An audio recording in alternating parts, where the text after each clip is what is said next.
39. We're looking at Amos chapter 4. We're beginning chapter 4, verses 1 through 5. We've entitled it, Let's Expand on That. Well, in chapter 4, Amos presented the second of his 5 messages of judgment, adding some detail to the message in chapter 3. A brief outline of Israel's sin is something we'll look at, and an outline of God's decreed judgment. The object of judgment seems again to be the wealthy and influential of the northern kingdom. Debauchery and affluence were prevalent. Self-satisfaction, and self-esteem were the central focus of those people in Israel. But just think about it for a minute and compare it with our culture today. I'm sort of chuckling, but of course it's not a laughing matter. What our culture calls so good, Amos called so bad. Amos declared, oppressors of the poor and helpless are threatened with judgment. So again, it's the financially and religious elite who are oppressing those who are not. And remember again, there were 2 general groups in Israel at that time, the very affluent and the very poor and vulnerable. So Amos painted an interesting picture of busyness. Can't even say it again, but you know that that's not unusual. Israel was busy running from God and from God's law. God himself was busy disciplining Israel in attempts at reconciliation. You want to remember that God's pattern is long-term attempts at reconciliation, often by discipline. An outline of the 8 verses to follow in our next session goes something like this. In verses 6 to 11, we have Yahweh's disciplinary acts against Israel. In verse 12, we have Yahweh's intention and purpose in discipline. And in verse 13, we have Yahweh's majesty in judgment. So Amos began in chapter 4 on a pretty sarcastic note. Let's take a look at verse 1. Hear this word, you cows of Bashan, on Mount Samaria. Mount Samaria is, I think, a form of sarcasm where he's referring to Israel's elevated self-view, elevated out of proportion, of course. And he continues, you women who oppress the poor and crush the needy. That is a form of intimidation by threat and legal harassment. And he's talking to the women yet. You say to your husband, bring us some drinks. How would Amos have fared with the feminists today? No discussion needed, I guess. By the way, that reminds me of an old Peggy Lee song. I don't know if most of you are old enough to know who Peggy Lee was, but she was a blonde songstress, quite popular in her day. And her song went something like this, you will pardon my ability or lack thereof to sing. Why don't you do right like some other men do? Get out of here, get me some money too. That just seemed to be appropriate to Amos's first words. While this is a very unflattering view of the women of the northern kingdom, cows of Bashan, intimidating the poor and bossing their husbands around, but it's at least as unflattering as the men of that culture. Again, Bashan was a lush area, and the cows of Bashan were known in those days as fat and ferocious, breaking down hedges and fences to push and to gore smaller cattle. So he had some background to that comment. S. Lewis Johnson, a former faculty member at Dallas Theological Seminary, started to say cemetery, typical, no pun intended. And he was also a pastor at church in Dallas, the Believers Chapel. He called those women pampered darlings of the northern kingdom. So there's nothing flattering going on here. Since women are usually the last to be corrupted by a culture, that culture in Israel must have been really totally corrupt. And Amos' sarcasm extends to the men. The Hebrew translated husbands is actually a word for lords or masters. The men who had the cultural and religious responsibility at that time were in fact not acting like lords and masters, but were caving into the pressure from the corrupted women doing their dirty work of oppression. Well, let's look at verse 2 and get on with the next statements from Amos. The sovereign Lord, and that's Yahweh, of course, has sworn by his holiness this: the time will surely come when you will be taken away with hooks. And this is God speaking to Israel. By the way, those hooks are meat hooks. The last of you with fish hooks. So you're going to be jerked out with meat hooks. So the last portion of you will be taken out by fish hooks. You will each go straight out through the breaks in the wall, and you will be cast out towards Harmon. This declares the Lord. Now, God took an oath there. He's implying that just as in the case of the judgments of chapters 1 and 2, what was said here was decreed. It would not be revoked. Now, God's holiness is a quality that most makes God who he is, that gives us his difference or differentness. It gives us his uniqueness. It gives us what philosophers call his otherness. He ain't one of us.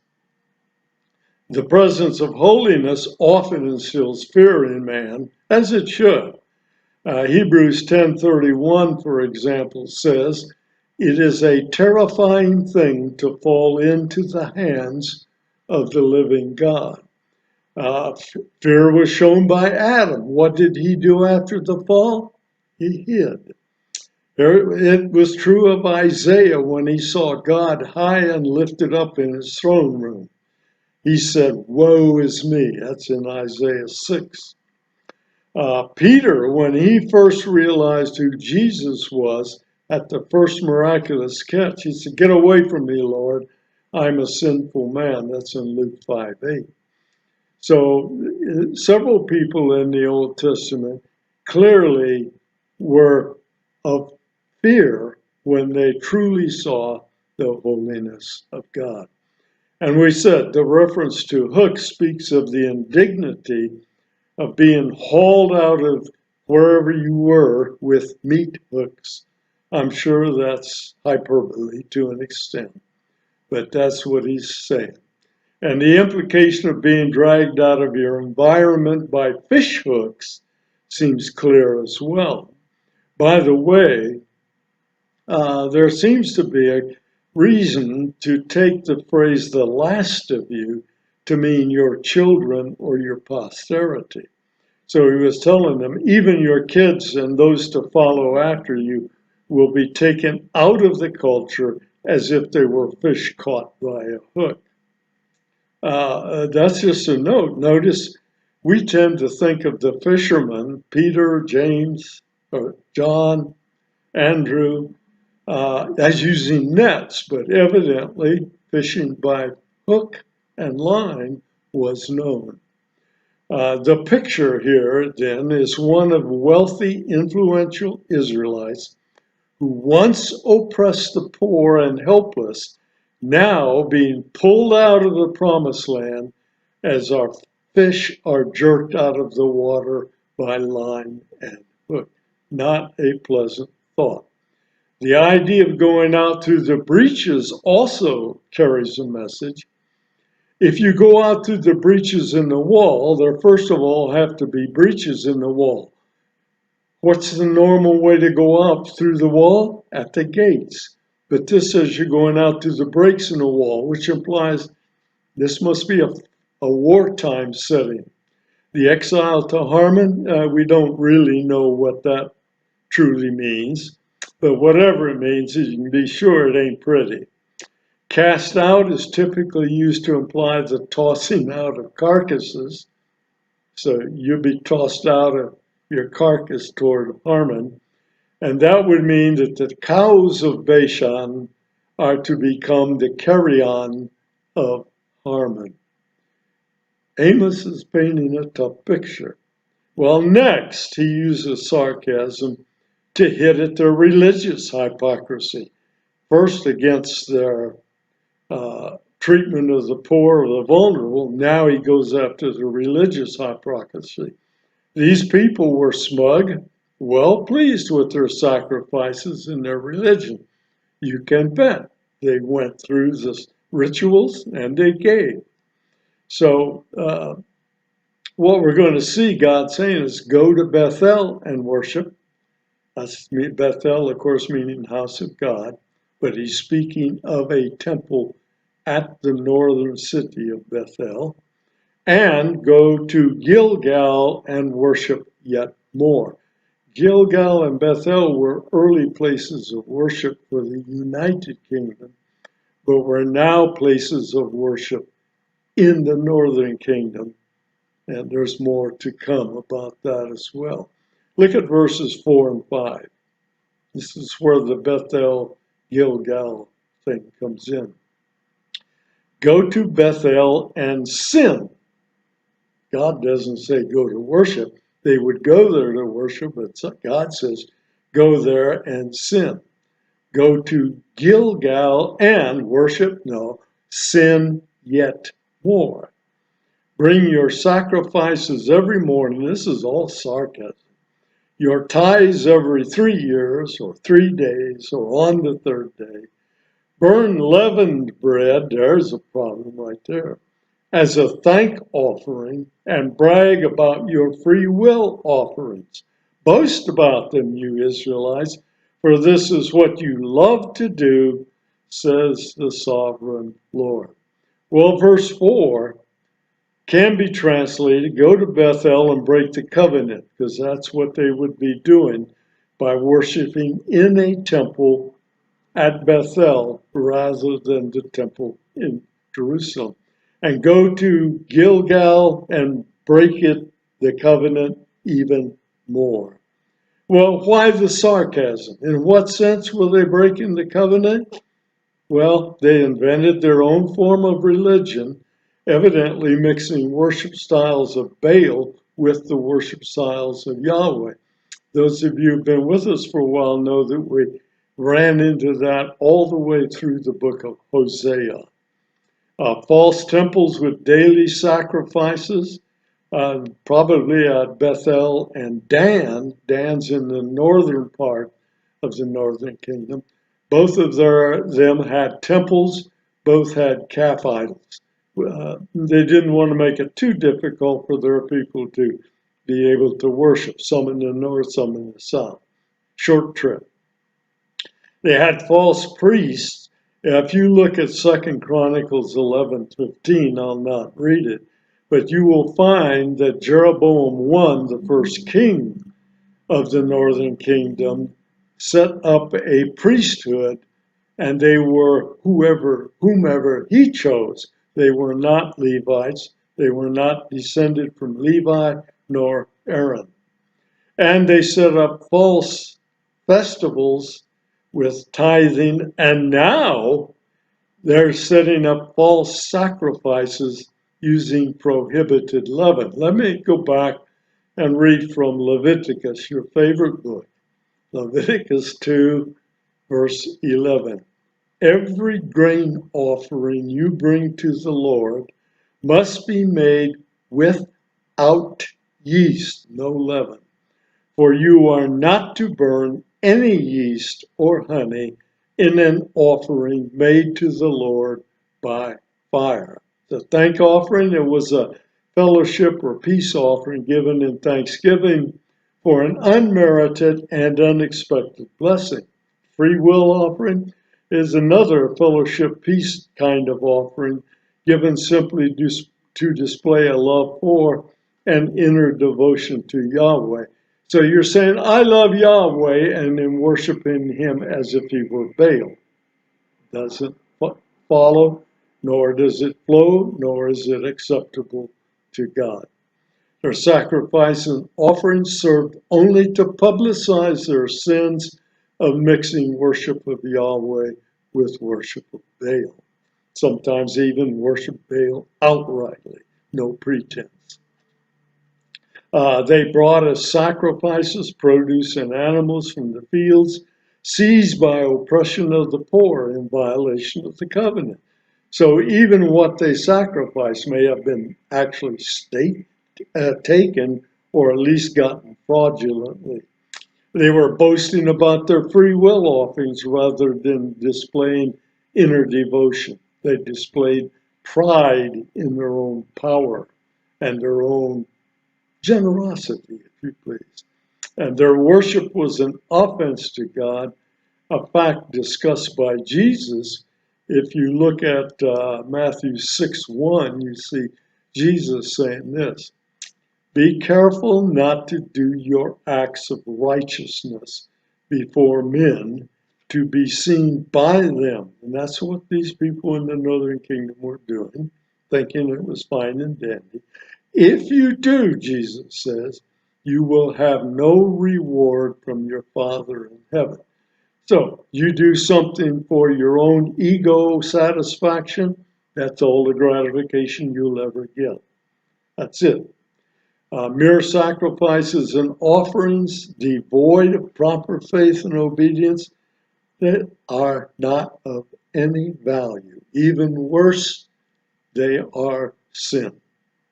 Look at Isaiah chapter 1. I'm going to read 3 verses, 13, 14, and 17.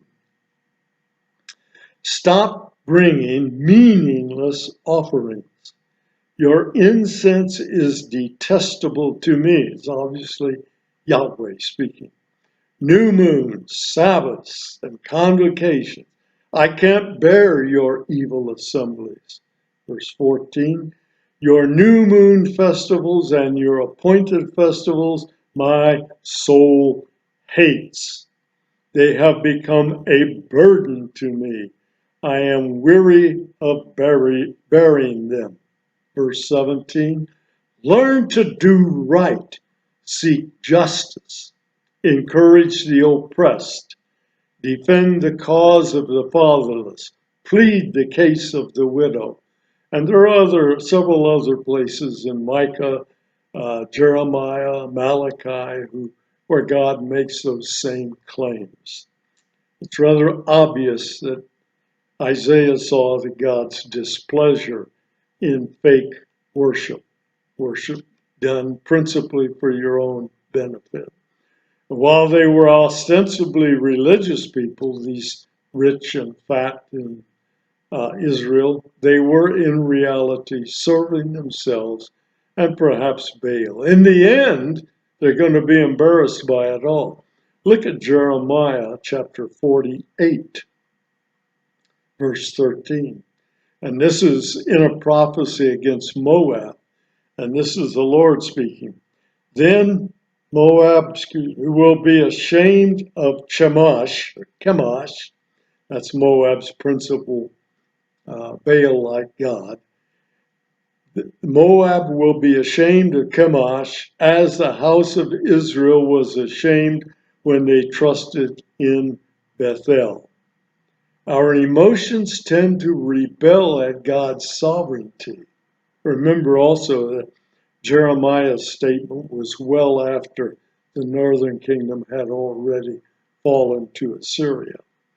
But our emotions tend to rebel at God's sovereignty when it interferes with our free will and our power of human causation. We like to say, I can do it. I will do it. Watch me. But Amos has already reminded us way back in chapter 3, verse 6, where he said, when a trumpet sounds in a city, do not the people tremble?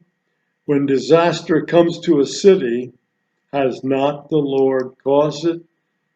Amos had said, you better be careful, because God will not tolerate everything you do. So in spite of all of Israel's religious busyness, their true interest in Yahweh was nil. But what about the religious busyness of Christians on the West Plains? Are we guilty at Airway Heights Baptist Church of religious busyness without a proper inclusion of the will and wish of God? Well, in our examination in the next session, we're going to see a phrase repeated 5 times in 6 verses.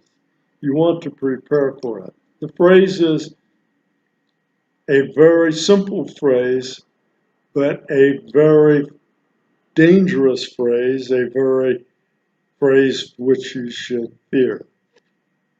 It is this: yet you have not returned to me. In those verses, God's going to illustrate his repeated use of discipline to turn Israel back to himself. He knows they won't, but he's going to try. And he's going to point out 7 things, or I'm going to point out 7 things God will not say. Notice he said, you will not return to me. Here's 7 things he would not say, or at least, 7. Yet you have not returned to the true temple, which was true, but that isn't what he said. Yet you have not returned to your religion. That's true, but that's not what he's going to say. Yet you have not returned to good works, which is for the rich and famous in Israel. That was true, but that isn't what he's going to say.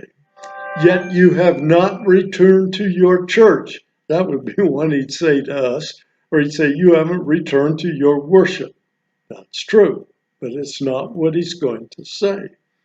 Yet you have not returned to carrying your Bible, or your scripture, or your Torah.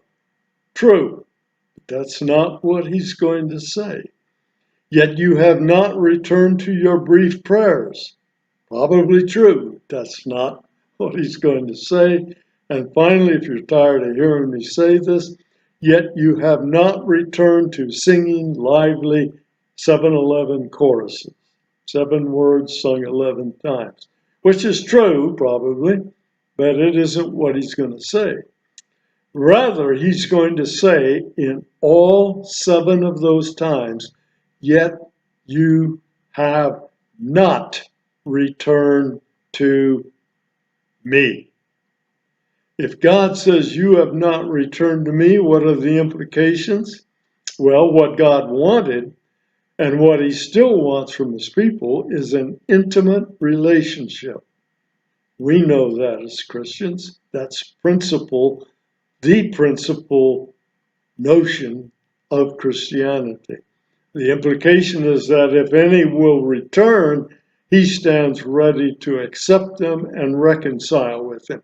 And that's true. It wasn't that every individual in the northern kingdom was going to be wiped out, because there would be a remnant. So in those verses 6 to 11 that we'll look at next time, God will use the promised curses for the covenant violations from Leviticus 26 and Deuteronomy 28 and 29.